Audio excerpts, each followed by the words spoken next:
What's going on, collectors? In this video, I can either talk about my top favorite Mystery Science Theater 3000 episodes, or I can open this box. The box! The box! I thought so.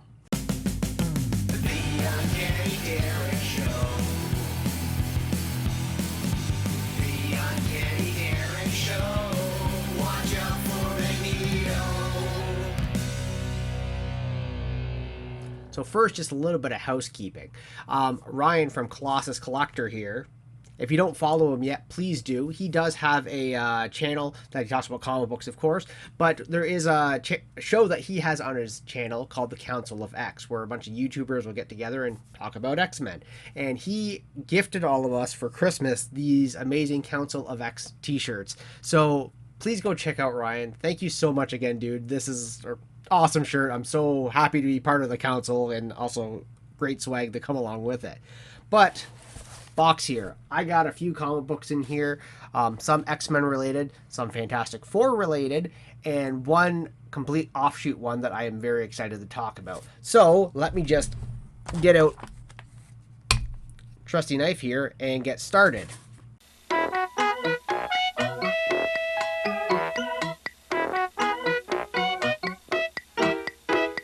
Alright, so let's be real here. Nobody actually likes watching unboxings. Okay, so let's just open this package up here. God, don't cut the books. So let's do this in order of coolest to least coolest. Yeah, I don't know. Let's do this, that, and that. Okay, so least coolest to coolest, we start with Fantastic Four number 286. And this is a part of a three-part story of the return of Jean Grey after she dies. The first issue of this series actually starts with Avengers 263, where I think it's Namor finds the egg that Phoenix or Jean Grey is in. And then they then give the egg to the Fantastic Four to do some science experiments on.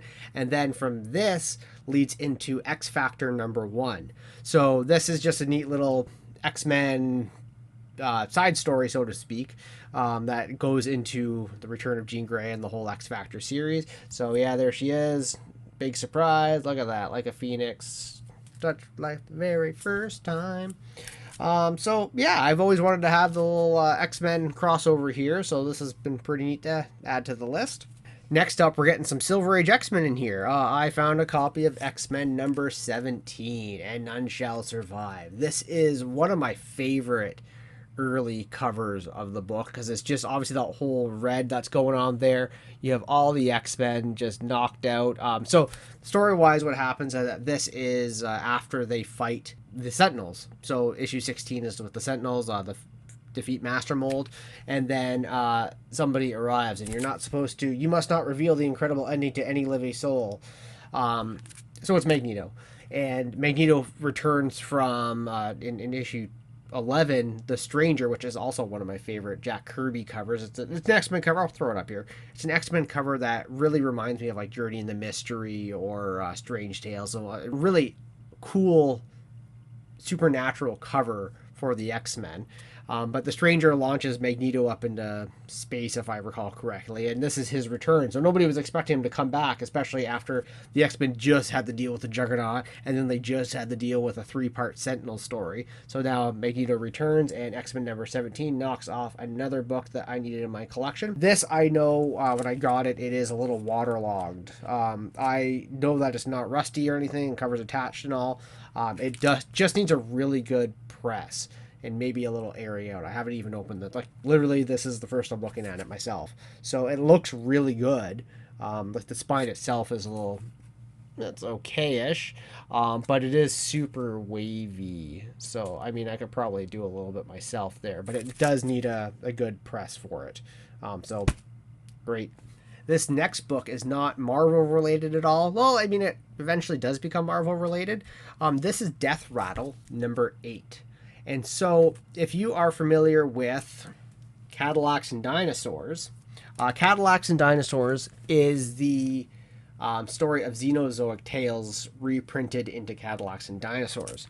So Xenozoic Tales was by Mark Schultz, and they had a small run of the series. It was 1 to 16, I believe. If I'm wrong, I'll make a note there. And Xenozoic Tales #1 goes for quite a bit of chunk of change. But Death Rattle is actually where it first appears. So Death Rattle 8 is kind of the Kitchen Sink Press did this, and this is like a horror anthology. And Xenozoic Tales first appears as a story in Death Rattle here, and then it goes into Xenozoic Tales, and then it goes into Cadillacs and Dinosaurs. So this is like the OG, and there's reprints of this, but this is the first print of this. This is the OG Xenozoic Tales here, and I am super excited to go through this book. I know there's a little bit of a crease here through the top of the cover, but you know that could again get pressed out. There's a few nicks on the spine. It's good. I'm super psyched to have this book in my collection because I'm just a big fan of dinosaurs and Cadillacs and Dinosaurs and all that fun jazz. But this is not the big book that's in this. The big book is sitting here in my lap. So let's get right to that.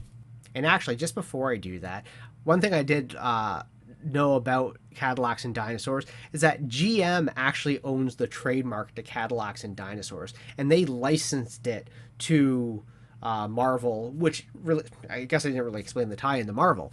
So Marvel had their subsidiary publisher company called Epic Comics, and that's what Cadillacs and Dinosaurs here was printed by Epic Comics here. So this was a Marvel book printed under Epic. And so Marvel had to get permission from GM to use the name Cadillacs and Dinosaurs. And Cadillacs and Dinosaurs was definitely the bigger name. They had the TV series, games, other books. It was a whole big fad in the 90s. A world where only the strong survive. A world of Cadillacs and Dinosaurs. But I just thought that was really interesting, and should note that GM had to license the name Cadillacs and Dinosaurs to create the storyline. And, you know, I didn't know any of that. I learned that a little while back, and I thought that was super interesting about the whole spiel, because you wouldn't think that a car company had to, but, you know, Cadillac, so you had the, am I going to get sued? So the final book here is an early X-Men crossover. So I have Tales of Suspense #49 there, and that is the first X-Men crossover. That takes place in between X-Men #3 and 4. But this is one that takes place a little bit later, and it's another Fantastic Four book. It's Fantastic Four #28. And so, as an X-Men fan, I love, obviously, the X-Men, and I love early crossovers. I love these little bits of history.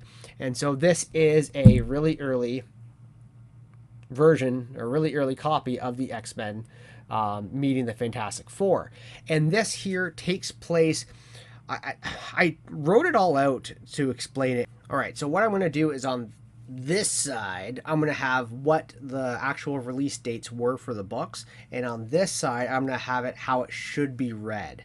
So how these books were released was that X-Men #1 came out, and then obviously #2 followed. Then Tales of Suspense #49 came after that. So X-Men 2 came out in September. Tales of Suspense 49 came out in October. X-Men 3 came out in November. 4 came out in January. Then there was a Strange Tales 120, which had an Iceman and Human Torch crossover, and that was in February. There was X-Men #5 that took place in March. And then Fantastic Four #27 came out in March as well. Then Fantastic Four #28 here came out in April. And then X-Men #6 came out in May. Why I mentioned Fantastic Four #27 is that in X-Men 6 they reference Fantastic Four #27. And X-Men #6, I'm taking a quick side here. The powers that Magneto had early on in the story, I mean, he could do telepathy just like Professor X did, and he was second to Professor X according to Magneto. And here's a little picture of Magneto making his body, or his mind, leave his body, because of course he could do that, because that's what super villains can do, right? So there was that. And then X-Men #6 reference. So yeah, X-Men #6 referenced Fantastic Four #27. Then X-Men 7 to 12 happened. And then X-Men #13 and Fantastic Four Annual #3, which is the wedding of both Sue and Reed Richards, both came out on the same day, in July 1st of 1965. But the order of it is that you should read Fantastic Four Annual first, and then X-Men #13 afterwards, because 13 references the wedding. Regardless, this is a cool crossover that involves a puppet master fighting the X-Men. Taking over Professor X's mind to have the X-Men fight the Fantastic Four. So this is just a really neat little takeoff in history, or a piece of. This is just a really neat little piece of history. I am really excited to have this part of the collection, and yeah, well, man, X-Men. I love the X-Men. I love crossovers. So I have most of the early. I need to get that Strange Tales 120, but this is pretty much nailing it down for the really early crossover of X-Men. And then I know there's a couple Avengers ones that occur later on in the series, and then after when the X-Men series gets canceled, there is another Avengers or Captain America X-Men crossover before the series gets rebooted again. So that all being said, great book in my collection now. Great books in my collection. That Death Rattle I'm super excited about. Thank you all so much for watching. Of course, if you'd like to see, don't forget to hit like and subscribe, and I'll see you guys in the next video. And